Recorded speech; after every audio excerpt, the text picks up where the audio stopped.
Jika setiap malam kita sudah terbiasa melihat satelit alami bumi di langit, sampai saat ini kita mungkin masih asing dengan teknologi yang disebut satelit buatan.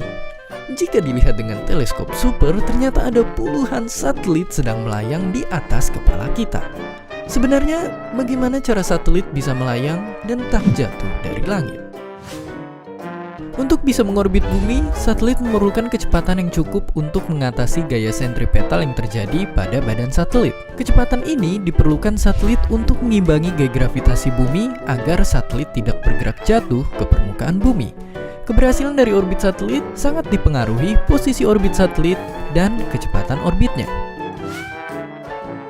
Posisi orbit satelit dibagi menjadi 3 berdasarkan jarak satelit dari permukaan bumi. Posisi orbit mempengaruhi kecepatan orbitnya. Semakin dekat jaraknya dengan bumi, semakin tinggi kecepatan orbit satelit. Bahkan untuk bisa tidak jatuh ke bumi, beberapa satelit mengorbit bumi hingga mencapai 80 kali lipat kecepatan mobil Ferrari. Kecepatan orbitnya pun harus pas, sebab kalau terlalu lambat, satelit akan tertarik gravitasi bumi, sementara kalau terlalu cepat, satelit akan keluar dari orbitnya.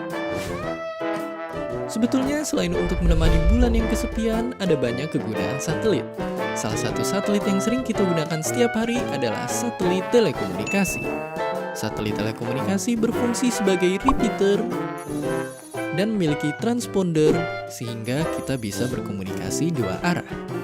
Meskipun transmisi data satelit tidak secepat fiber optik, area jangkauan yang dilayani oleh satelit jauh lebih luas.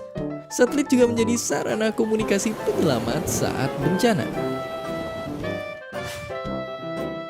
Sayangnya, satelit telekomunikasi harus pensiun setelah 15 tahun mengorbit.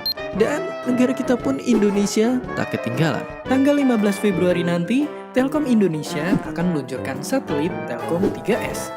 Dengan satelit Telkom 3S ini, internet dapat segera kita nikmati di seluruh wilayah Indonesia, Asia Tenggara, dan sebagian Asia Timur.